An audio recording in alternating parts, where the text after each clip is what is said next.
Ele é o profeta do Senhor às nossas vidas nessa noite, a boca de Deus para falar ao nosso coração. Amém.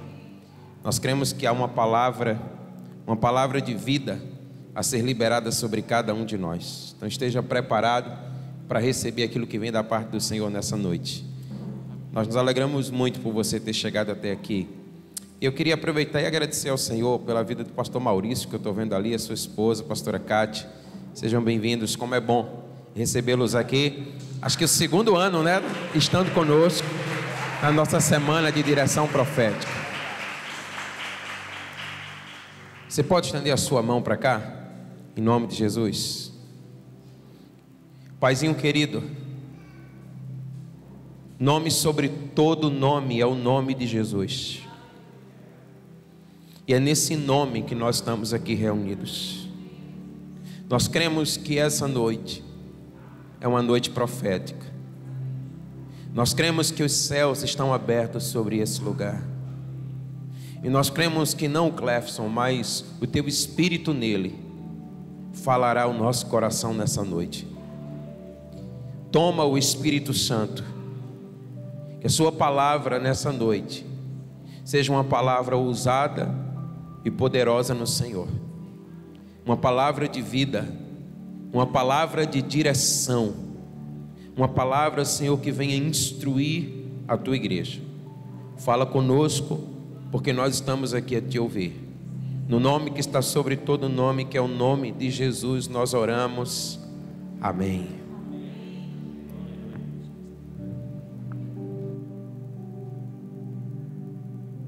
Aleluia. Antes de começar, eu não posso passar esse momento sem falar algo que está no meu coração e dizer para a Bia que ela trouxe uma palavra do Senhor agora aqui, trouxe alívio e refrigério para o meu coração, Bia. Deus falou por você, porque os últimos acontecimentos, eles me deixaram muito reflexivos. Parecia que alguns momentos de oração que eu tive, a gente voltava para o Antigo Testamento, para os tempos antigos, no culto de adoração ao Deus Moloque, em que enviavam as crianças para sacrifício.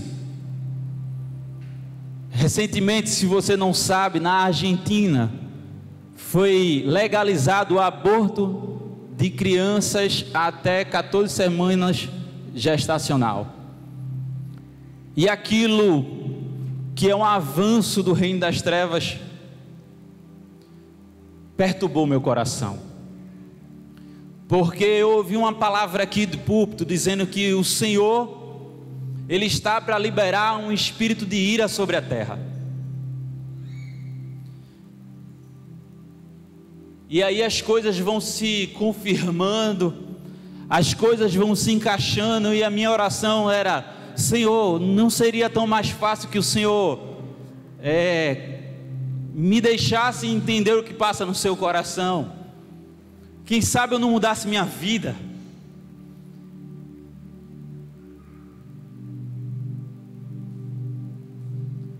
Quem sabe eu não entendesse mais? E eu orava ao Senhor dizendo: Senhor, me deixa sentir a compaixão pelas crianças que vão ser abortadas. Quem sabe isso não muda o meu coração?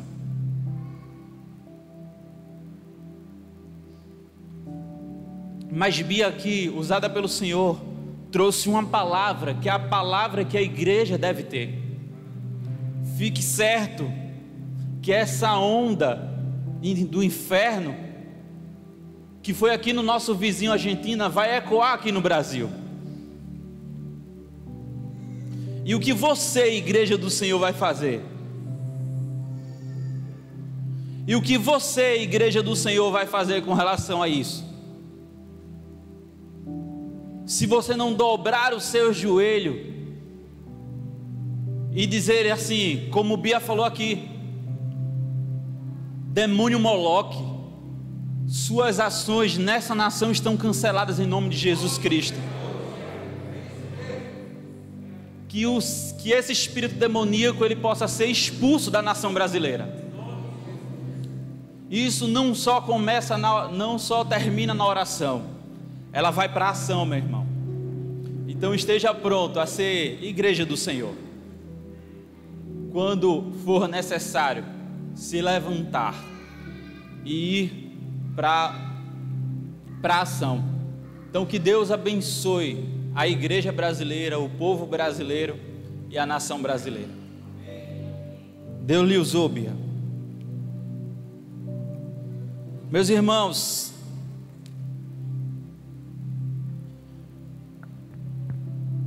por advento do Natal, esse período é um período muito propício a falar a respeito de Jesus Cristo, a falar a respeito dele, porque ele é o aniversariante. Natal a gente celebra o nascimento de Cristo. Apesar do comércio dizer que não, do Papai Noel nos shoppings dizer que não, mas é o nascimento de Cristo. E algo me incomodou no coração nesse período, pois eu vi muitas mensagens falando a respeito de Jesus, e algumas delas colocando Jesus apenas como um mestre da moral, um cara que lutou contra o sistema e socialmente é um exemplo. E eu olhava aquelas mensagens e apesar de tudo aquilo que eu vi ser verdade, faltava algo.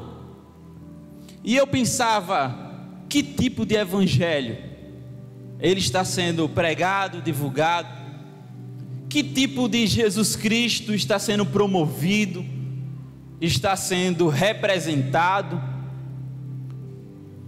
Porque, e o pior que dentro das próprias igrejas, eu vejo uma descaracterização do evangelho. Eu também lembro de uma música lá do grupo Logos, chamado O Evangelho, que é uma música antiga, que já tocava em assuntos assim, ele dizendo: eu sinto verdadeiro espanto no meu coração em constatar que o evangelho já mudou. Ele começa essa canção do grupo Logos. E aí a gente lendo Efésios e Gálatas, lá em Gálatas, eu vi que isso não é uma preocupação só minha. Gálatas 1 ele vai falar que Paulo se espantava com os Gálatas por eles terem facilmente se enganado a respeito do evangelho e estar sendo levado por doutrinas que descaracterizam o evangelho do Senhor Jesus Cristo. E o Senhor perturbou no meu coração para dizer assim, que em 2011 a igreja Ebenezer não seja ludibriada por mensagem diferente, pois como diz o título dessa mensagem, não há um outro evangelho, só existe apenas um evangelho, que é o evangelho de Jesus Cristo. Então abra sua Bíblia comigo lá em 1 Coríntios,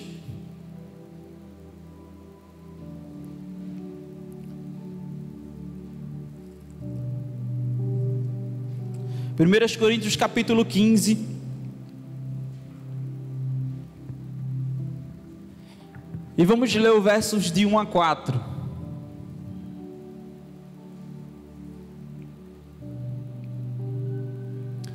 E ele diz assim: irmãos, venho lembrar-lhes o evangelho que anunciei a vocês, o qual vocês receberam e no qual continuam firmes.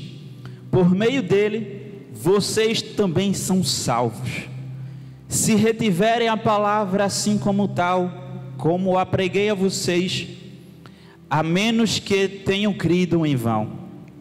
Antes de tudo, entreguei a vocês também o que recebi, que Cristo morreu pelos nossos pecados, segundo as Escrituras, e que foi sepultado e ressuscitou ao terceiro dia, segundo as Escrituras.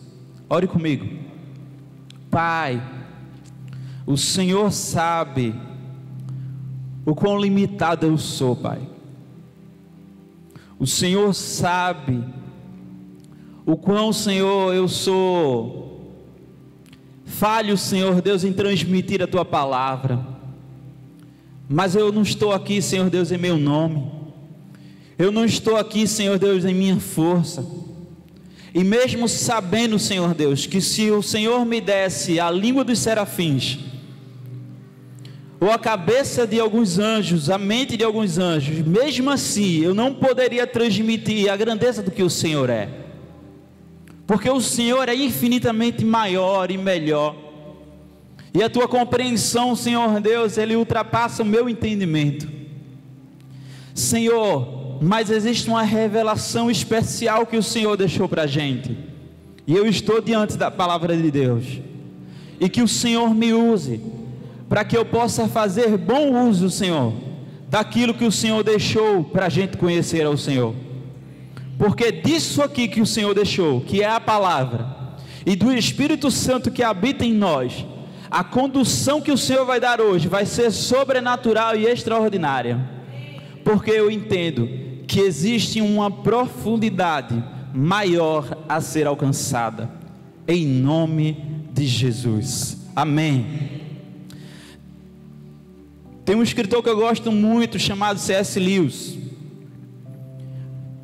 Se alguém não reconheceu pelo nome, ele é autor do livro As Crônicas de Nárnia, e ele é um autor cristão que eu gosto muito, e ele diz assim, uma frase bem interessante: estou pronto para aceitar Jesus como um grande mestre da moral, mas não aceito sua afirmação de ser Deus. E ele completa: esta é a única coisa que nós não devemos dizer. Meu irmão, a pergunta de quem é Jesus, ela é central no Evangelho. A pergunta não é quem é Jesus para mim, mas quem é Jesus para você? Porque que tipo de Jesus você tem entregar a sua vida? Tem muita gente dentro da igreja do Senhor Jesus Cristo que tem colocado um Jesus humanista, coisa que não é errado. Se tem alguém que pisou nesse mundo e que defendeu a causa dos pobres, e que defendeu a causa das viúvas, e que defendeu a causa social, esse se chama Jesus Cristo. Mas a mensagem do Evangelho não é essa.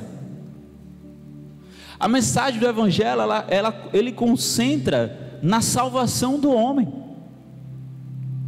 Então, o que nós temos visto em algumas igrejas é realmente a deturpação do Evangelho. E a gente não quer aqui, nesse ano de 2021, que você caia em ciladas do inferno, porque se retirar de Jesus a sua divindade e colocar ele como um mestre da moral, um cara da quebrada, como diz lá a mensagem que eu vi, que defendeu os mazelados da sociedade, e só você vai estar tirando do Evangelho o poder de salvar, pois como a própria Bíblia diz, se ele não ressuscitou, vão é a nossa fé. Se ele não completou a sua obra, que foi para isso que ele veio, vão é a nossa fé. Então, meu irmão, existe hoje, nos nossos tempos, um evangelho que tem tirado de Cristo a sua divindade, e colocando ele apenas como um mestre da moral. Então não caiam nessa cilada, nessa deturpação do evangelho de Jesus Cristo. Mas essa preocupação não é só nossa, é do tempo de Paulo também. Alguns do tempo bíblico não acreditavam na ressurreição do Senhor Jesus Cristo. E pasme, hoje em dia tem religiões que também não acreditam. Tem religiões que tiram Jesus como Messias e não acreditam nele como o Filho de Deus. E a gente vai até falar e tocar nisso mais para frente. Mas a figura central do Evangelho, ela não é o homem, é Jesus Cristo. Mas o que a gente tem visto é muitas pregações antropocêntricas, que tem colocado o homem no centro. E é interessante porque isso tem atingido a todos nós. Sabe por quê? Porque são grandes pregadores que estão na mídia, e não é raro ver um desses grandes pregadores saltar uma pérola a respeito disso. Sabe, meu irmão, quando eu disse para alguns e para o meu pastor, dizendo assim: pastor, eu tenho muito cuidado do que eu vejo na internet, e na verdade eu só vejo mesmo alguns poucos que eu conheço e confio, e aquilo que o Senhor me indica. Mas sobretudo, meu irmão, eu louvo a Deus pelos meus pastores. Às vezes é interessante, porque o meu pastor Vanderlei chega assim, solta um assunto: Cleferson, vê isso, e eu sinto que ele está querendo me instruir, eu sinto que ele está querendo cuidar de mim, sabe? Meu irmão, você tem um pastor aqui, quem cuida de você, quem cuida da doutrina que você acredita, não é o pastor do YouTube. Você não é pastoreado por pastor virtual. Você tem pastores aqui. Eu louvo a Deus pela minha pastora Albânia. Toda vez que toca num assunto, e principalmente assim, depois do rema que ela veio, né, cagota aí na teologia, então ela vem falando assuntos que eu fico assim, realmente, eu gosto muito.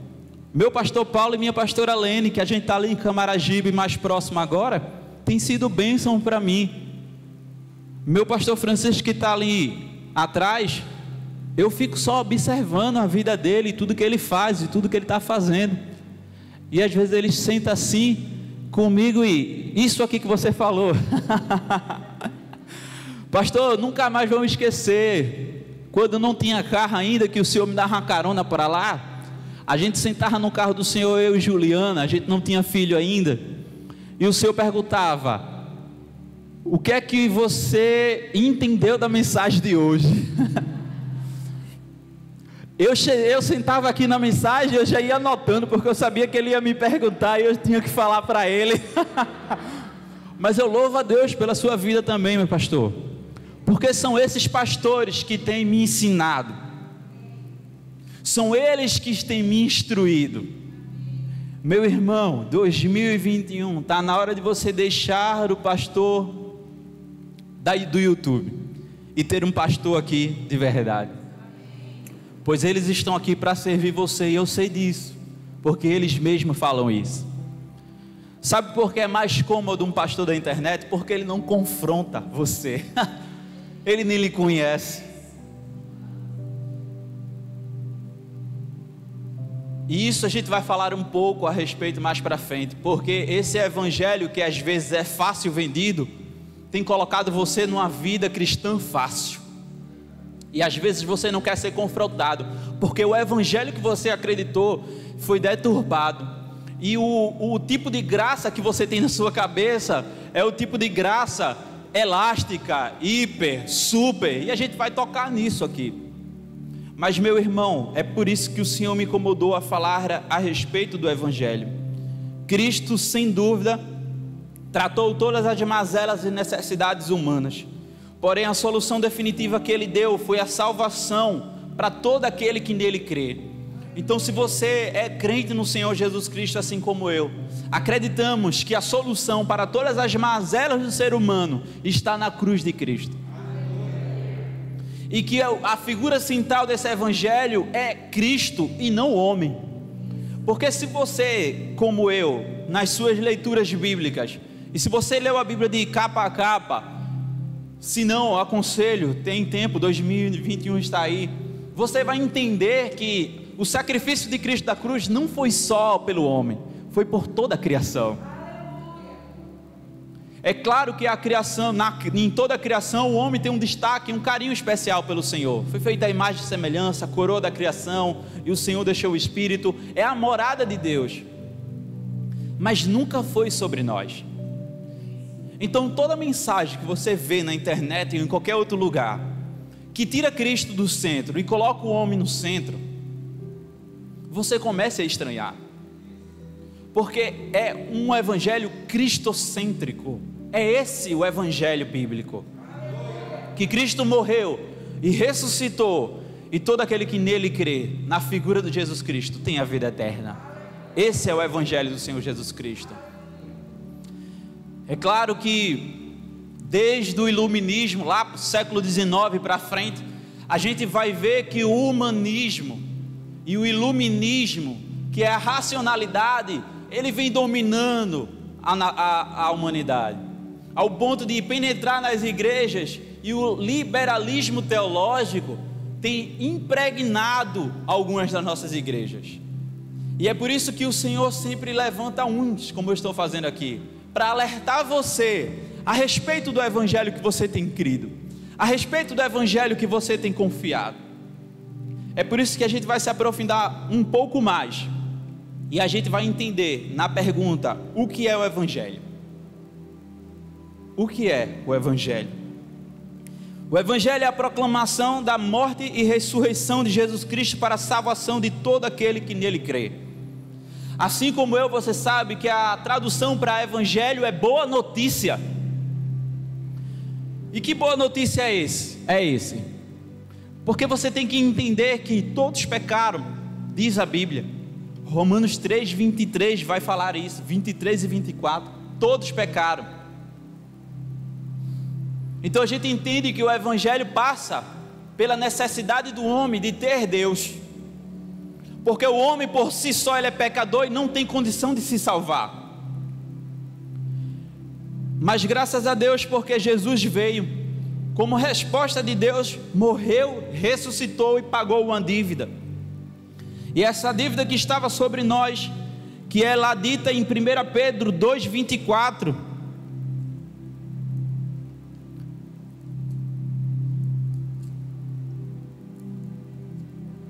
ele vai dizer assim, 1 Pedro 2,24: carregando ele mesmo em seu corpo sobre o madeiro os nossos pecados, para que nós, mortos para o pecado, vivamos para a justiça. Pelas feridas de vocês, pelas feridas dele, vocês foram sarados. Aleluia! Esse é o evangelho do Senhor Jesus Cristo. E quem se arrepende, ele é salvo. E quem crê, ele é salvo. Coríntios 15, 21 e 23 vai falar isso. Romanos 10, 9 também vai falar isso. Esse é o evangelho, o verdadeiro evangelho. Então, dito isso, o que tem pregado? Qual é o evangelho de deturpação que está sendo pregado? Porque é preciso entender o plano de salvação. Você já ouviu o plano de salvação? Se não, eu quero falar um pouco aqui, porque você vai usar muito isso em 2021, amém? Porque a direção profética do Senhor é: você vai pregar o evangelho. É por isso que a minha preocupação hoje é entregar a você o verdadeiro evangelho do Senhor Jesus Cristo, porque você vai ser um agente divulgador desse evangelho do Senhor Jesus Cristo, amém? Então veja só, o plano de salvação. Deus criou o homem e Ele tem grande amor por nós, aleluia. Deus, Ele tem um amor grandioso pela sua criação. Ele os fez de uma forma única, com um carinho especial, e toda a criação do Senhor, ela é cuidada por Ele. Só que, como a gente viu lá em Romanos 3, o pecado maculou essa criação. O homem pecou. E na segundo ponto do plano de salvação, o homem é condenado à morte, pois o salário do pecado, ele é a morte. Mas Deus, em sua infinita bondade e graça, Ele não abandonou o ser humano. Ele providenciou Jesus Cristo, que pagou o preço. João 3,16, um dos versículos mais conhecidos da história do cristianismo, vai dizer que Deus amou o mundo de tal maneira que deu o seu Filho único, para que todo aquele que nele crê não morra, mas que tenha a vida eterna. E dentro desse amor de Jesus, de Deus por nós, qualquer pessoa pode ser salva. Romanos 10, 9 a 10. Qualquer pessoa pode ser salva. Sabe, meu irmão, o último ponto aqui é uma nova vida. Quem é salvo recebe a nova vida. As coisas velhas passaram, eis que tudo se fez novo. Uma nova vida, é um nascer de novo. Mas sabe, meu irmão, muitas vezes a gente quer limitar o evangelho do Senhor Jesus Cristo. Qualquer pessoa pode ser salva, mas a gente não tem pregado para todas as pessoas. E eu tenho dito ao Senhor: Senhor, me desculpa, porque eu tenho limitado o evangelho do Senhor. A tua palavra diz que todas as pessoas podem ser salvas, mas eu não tenho ido para todas as pessoas. Existe um preconceito em mim que tem que cair. E eu orava assim ao Senhor, porque não importa a condição dele, seja drogado, seja prostituto, seja prostituta, seja um cara que bebe, seja um cara de outra religião. Eu não posso deixar que o meu ódio, o meu orgulho possa impedir a ação do evangelho do Senhor Jesus Cristo, pois a palavra dele vai dizer que é para todo mundo. Porque se confessar Jesus como Senhor e o seu coração e crer que Deus ressuscitou dentre os mortos, você será salvo, ele será salvo, eu serei salvo. Eu tenho um livro chamado É Proibida a Entrada de Pessoas Perfeitas. Esse livro é magnífico. Ele conta a experiência de uma igreja ghetto lá nos Estados Unidos. E ele vai dizer a seguinte frase que abre o livro: sabe o que tem em comum uma prostituta, um drogado, um homossexual, um motoqueiro e um metaleiro? Sabe o que eles têm em comum? Eles são o futuro da igreja. Meu irmão, não limite o evangelho. O evangelho, ele não é limitado pela sua cabeça preconceituosa. O evangelho, ele não é limitado pelas suas barreiras psicológicas, morais, intelectuais, ou seja de que for. O Deus não se pode ser colocado em uma caixa. Ele é maior do que o seu entendimento. Então deixe o evangelho do Senhor agir. Não limite a ação do Espírito. Pregue o evangelho a toda criatura, como diz a Escritura Sagrada, pois é o alvo do Senhor Jesus Cristo. Você viu aqui os GDIs. Eu sei que muitos de vocês passariam por ele 10 vezes durante o dia e não parariam para falar do amor de Deus, porque ele estava sujo, porque ele estava drogado, porque ele estava bêbado, porque ele estava em um ambiente inóspito.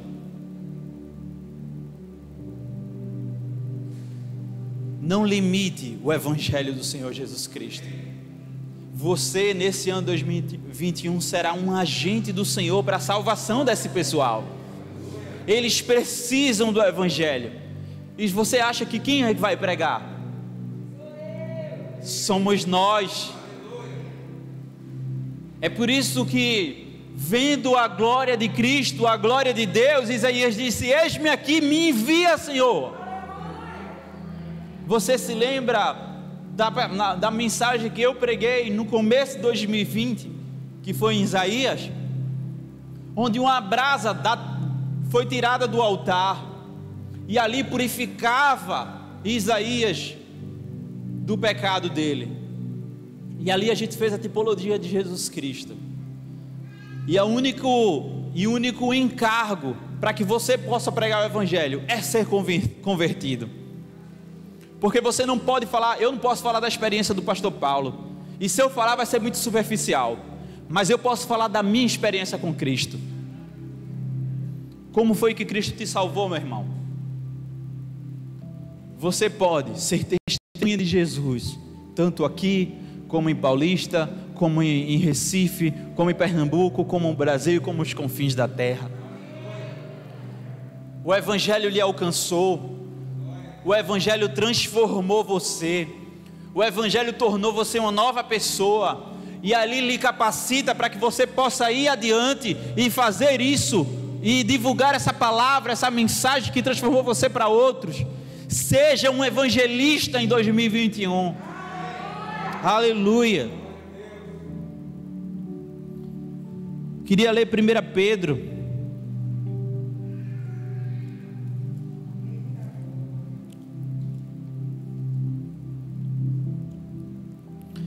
Pedro 3.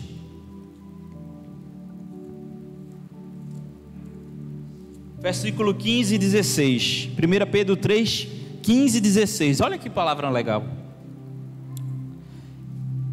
Esta não é a sabedoria que desce lá do alto. Pelo contrário, é terrena, animal. Desculpe, 1 Pedro. Eu estou em Tiago. 1 Pedro 3, 15.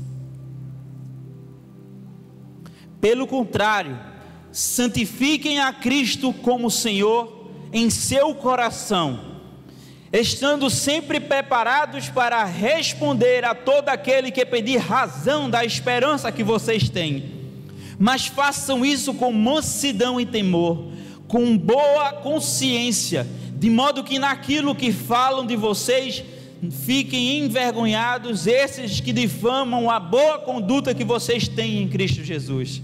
Sabe o que é isso, meu irmão?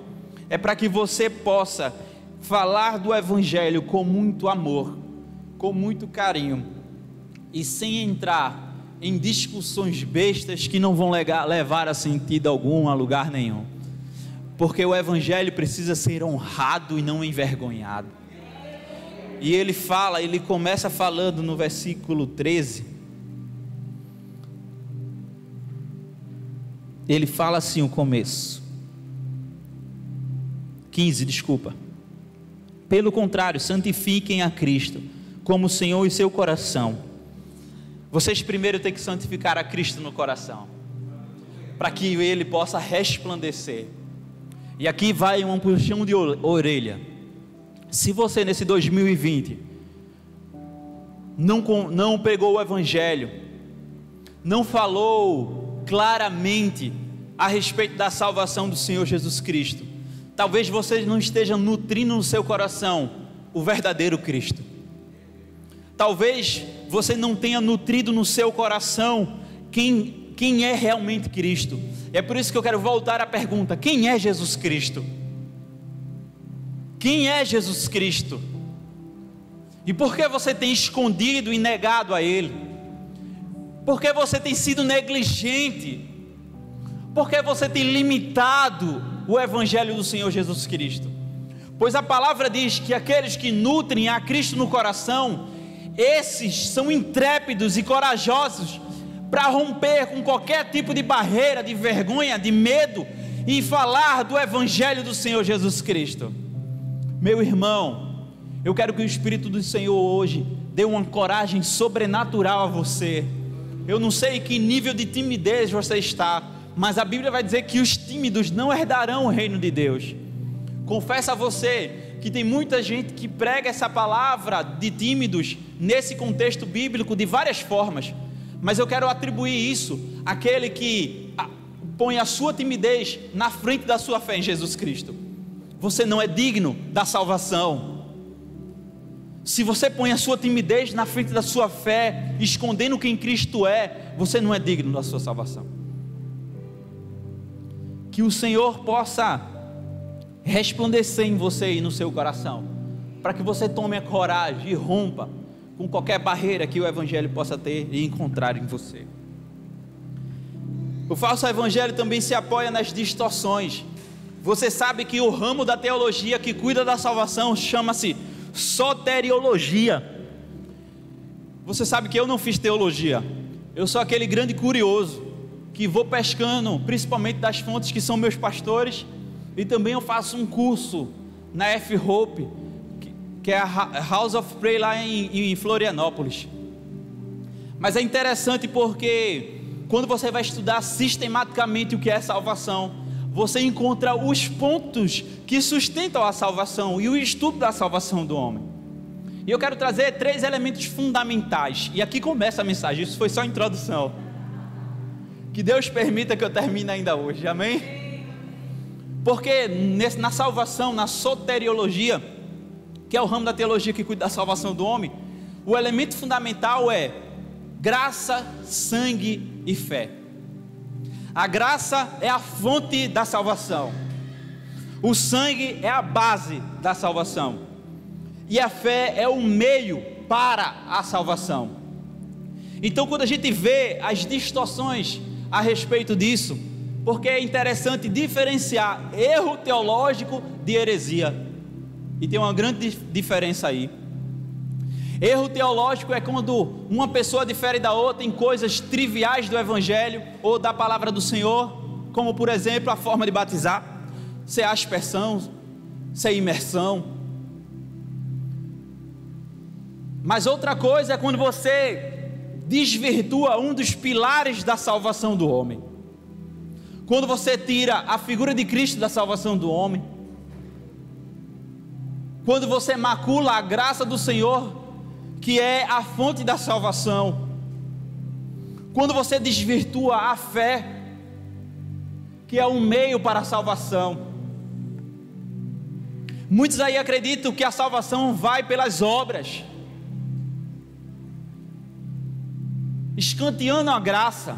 Isso é heresia, porque mexe nos pilares da salvação do homem, nos pilares do que é o Evangelho. Quando uma heresia desvirtua quem é o Pai, o Filho e o Espírito Santo, ele vai nos pilares da igreja e do Evangelho. Então é interessante porque quando a gente vai falar de graça, abra lá sua Bíblia lá em Tito 2:11.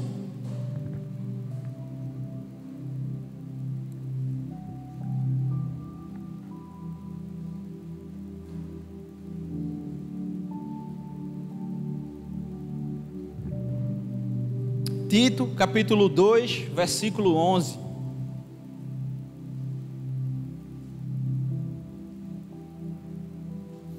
Ele vai dizer assim, ó: porque a graça de Deus se manifestou, trazendo salvação a todos.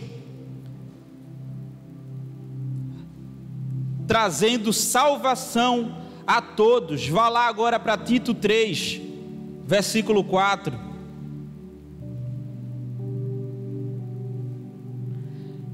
Mas quando se manifestou a bondade de Deus o nosso Salvador, o seu amor por nós, quinto, Ele nos salvou, não por obras de justiça praticada por nós, mas segundo a sua misericórdia. Ele nos salvou mediante o lavar regenerador e renovador do Espírito Santo, aleluia.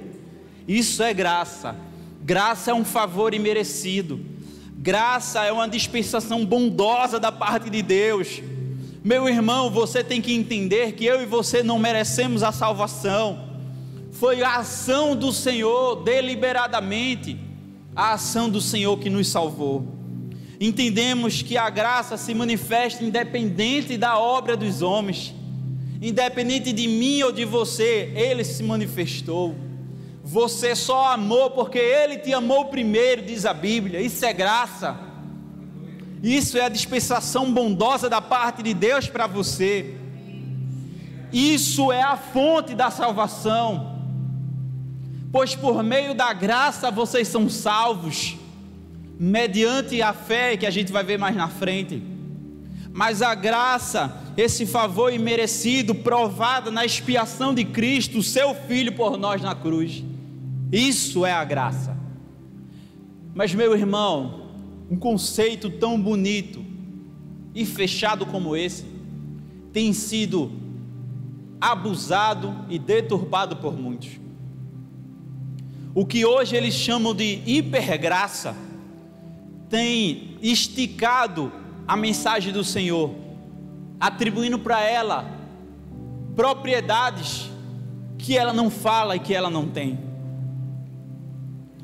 A hipergraça, que é que despreza completamente a lei, que vai dizer que a lei morreu, mesmo contrariando Mateus 5, 17 e 18, no Sermão do Monte, quando Cristo vai dizer que não veio para abolir a lei, mesmo tendo o Senhor falando, a hipergraça vai dizer: não, eu não vivo mais pela lei, o que resta sobre mim é a graça. E aí a permissividade entra no coração do homem, e ali eles vão dizer que o modo de viver é como você deseja, pois uma graça foi derramada sobre você, e ali ela apara você em qualquer tipo de pecado e vida desregrada que você tem. Isso é uma heresia, meu irmão, é uma heresia. E sabe uma ilustração bem interessante que eu ouvi a respeito disso? É quando um pai chega para o seu filho e faz: pai, você me ama?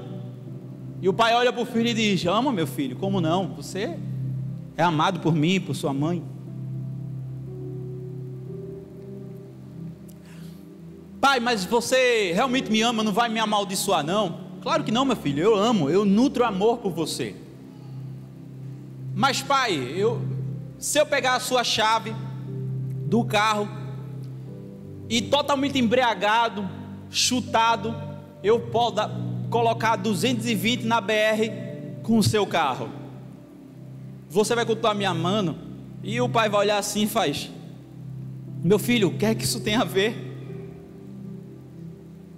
A graça não lhe dá liberdade, pelo contrário, Deus é o amor, e o amor coloca limites.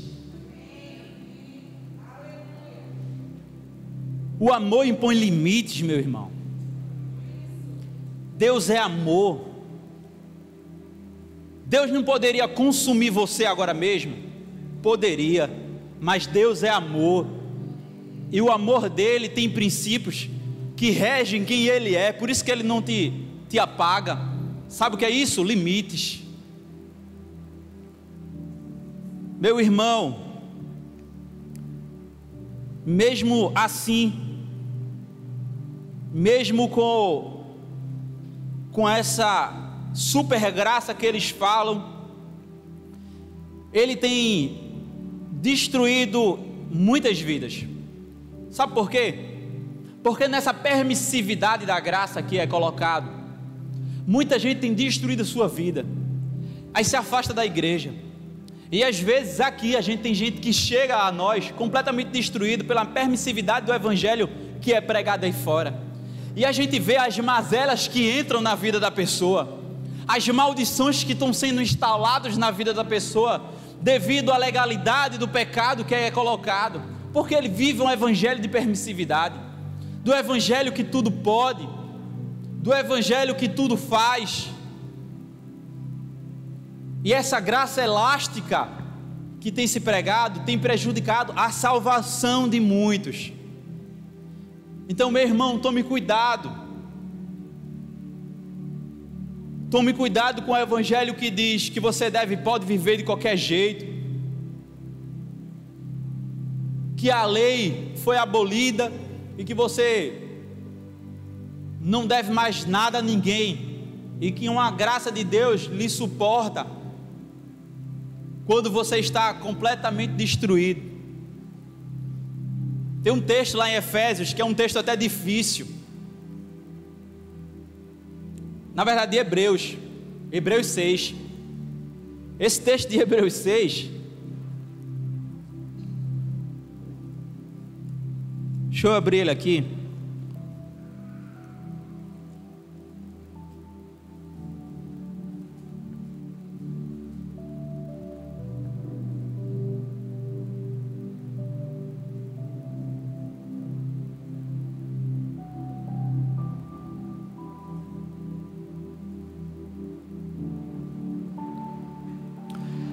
Versículo 4, Hebreus 6, 4. Abre os ouvidos para escutar isso aqui. É impossível, pois, para aqueles que uma vez foram iluminados, provaram o dom celestial, se tornaram participantes do Espírito Santo, provaram a boa palavra de Deus e os poderes do mundo vindouro, meu Deus, e caíram, sim. É impossível outra vez renová-los para o arrependimento, visto que de novo estão crucificando para si o Filho de Deus e expondo a zombaria. Meu irmão, tome cuidado, porque uma medida de iniquidade é tomada na vida do rebelde, e isso pode roubar a salvação que você tem. Sim, eu sou um daqueles que crê que a salvação se perde, que se você não estiver em Cristo, você está perdido. Aquele que está em Cristo, salvo. Aquele que não está em Cristo, ele não está salvo. Ah, Cleves, eu posso perder? Sim. E olhe, meu irmão, convenhamos, esse versículo dita experiências que talvez a gente nem tenha passado. Porque quando ele fala aqui, aprovaram a boa palavra de Deus e os poderes do mundo vindouro. Meu Deus.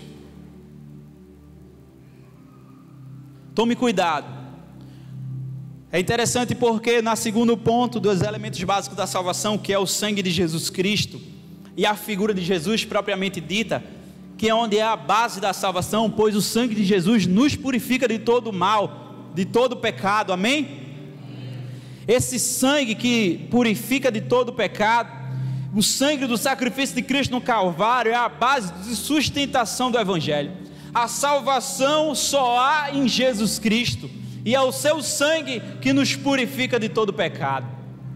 Então é por isso que muitas vezes, pasme aí, pessoas batem na porta da sua casa e têm trazido um Evangelho que tira Jesus Cristo do centro da salvação. Sim, estou falando dos testemunhos de Jeová. Eles não acreditam em Jesus Cristo como o Filho de Deus. Eles não acreditam. Sim, o judaísmo, que pasme, tem crescido no Brasil, segundo últimos dados, também não acreditam em Jesus Cristo como Filho de Deus. Não acreditam que Jesus Cristo é o Messias. Eles esperam até hoje. E é muito interessante quando um judeu hoje se converte, porque o cara, ele tem um aparato doutrinário bíblico muito forte, e quando Jesus Cristo chega, quebra ele de uma forma que ele vai começando a construir uma nova moldura do que é a religião, e se torna um Paulo da vida, um cara fervoroso, que entende que todas as promessas do qual ele esperou foi cumprida em Cristo, e ele diz: meu Deus, tudo aquilo que eu esperava foi cumprido em Cristo, e agora eu só vou viver para pregar a Ele. Foi um testemunho de um judeu que eu vi, ele falava a respeito disso. Mas é engraçado porque o sangue de Jesus que nos torna mais alvo do que a neve, é o sangue de Jesus que configura justamente a salvação do homem. Então duvide de todas as religiões e de todas as doutrinas que batem a sua porta, tirando Jesus do centro da salvação. Meu irmão, entenda que o sacrifício na cruz, que o sangue derramado na cruz foi para a sua salvação, e isso é a base da sua salvação. É por isso que a fé, que é o último ponto desses princípios elementares, ele vai dizer que a fé, ele se configura em mais 3 pontos, que é interessante pensar nisso, que é a crença, a convicção e a confiança. Isso é fé: crença, convicção e confiança. Por que crença? Porque vai no intelecto do homem. É preciso que a fé coloque Deus no seu intelecto. É preciso que Deus possa ocupar o centro das suas emoções e o centro da sua sabedoria. Isso é a crença no Senhor. A fé vem trazer crença, mas não só crença, a convicção, que vai mexer com o meu sensível, que é a sensibilidade do homem, que é a convicção que vem no coração, que mexe com minhas emoções, sabe? E que vai descambar na confiança, que é a minha vontade de estar diante dele. Porque ora, sem fé é impossível agradar a Deus. E aquele que crê tem que acreditar que Ele existe. Olha, que Ele existe e que é recompensador daquele que o busca. Isso é fé. É crença, convicção e confiança. Fé. Veja que interessante. Mas como é que algumas mensagens têm colocado? Tem colocado a fé nos lugares errados. Você sabe, eu torço por Santa Cruz. Quem aqui torce por Santa Cruz? Meu irmão, não tenha fé no seu time, amém?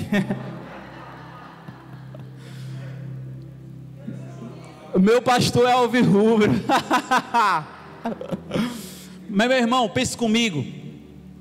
Eu trabalho num ambiente que o pessoal lá fala muito de futebol.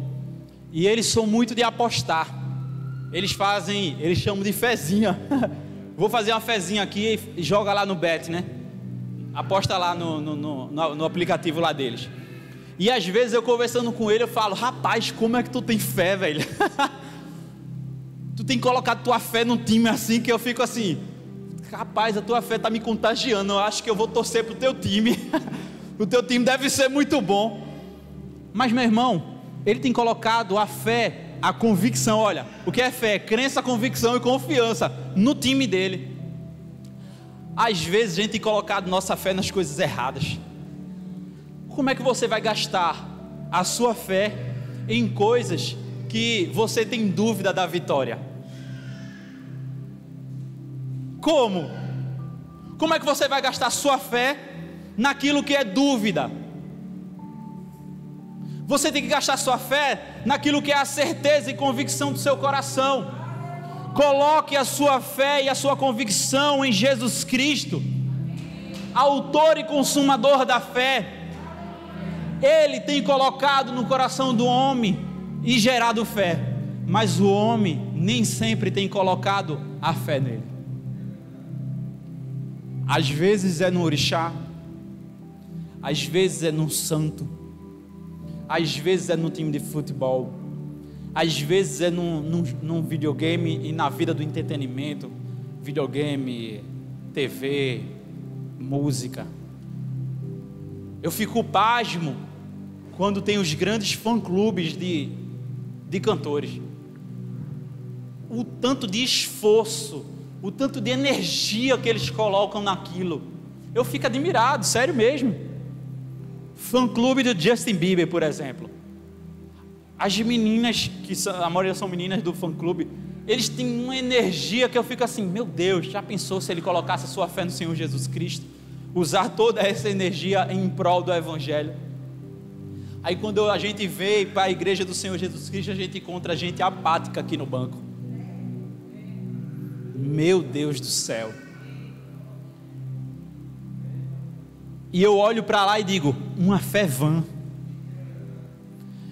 Eu olho para cá, uma fé verdadeira, mas eu olho para aqui, para a gente, meu Deus do céu, misericórdia, Pai. Será que isso não está se configurando uma heresia, meu irmão? Será que a gente não está desvirtuando um dos elementos da salvação? É para pensar, meu irmão. Eu não estou dizendo que você é herege, não. Eu estou dizendo que você é um fraco.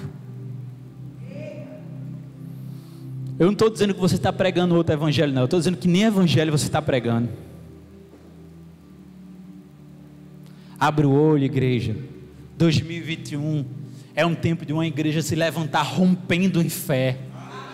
É um tempo de uma igreja se levantar bradando de vitória, dizendo assim: a minha fé é no Senhor Jesus Cristo, no Deus que criou esse mundo, que criou todo mundo, num Deus que criou todas as coisas, e num Deus que voltará. Aleluia.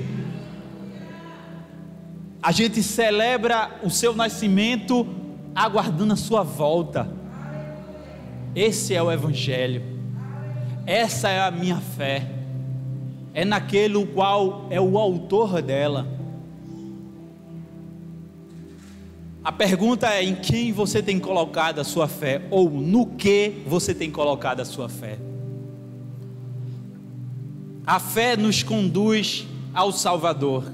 A fé coloca a verdade na mente, é a crença, e Cristo no coração, é a convicção.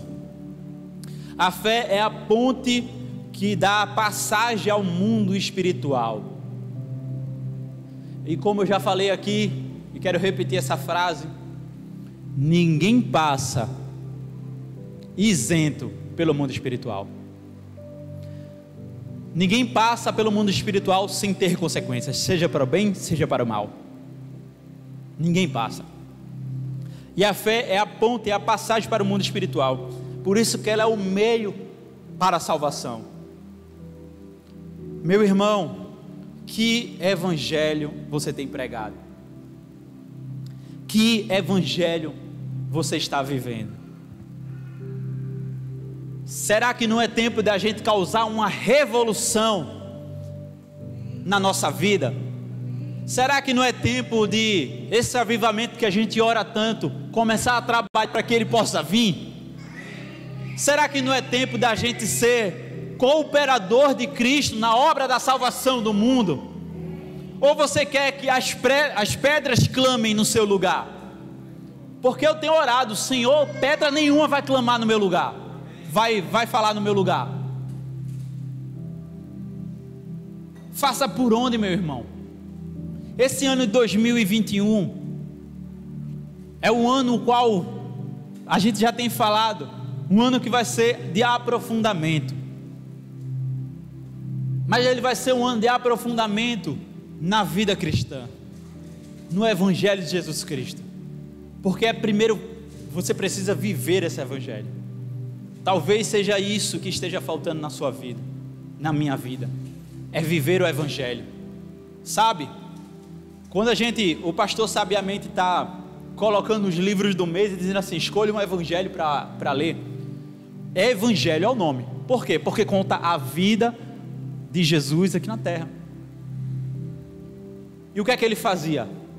Ele anunciava a boa notícia, dizendo, olha, o tempo já chegou, o reino já é dito, já está em nosso meio.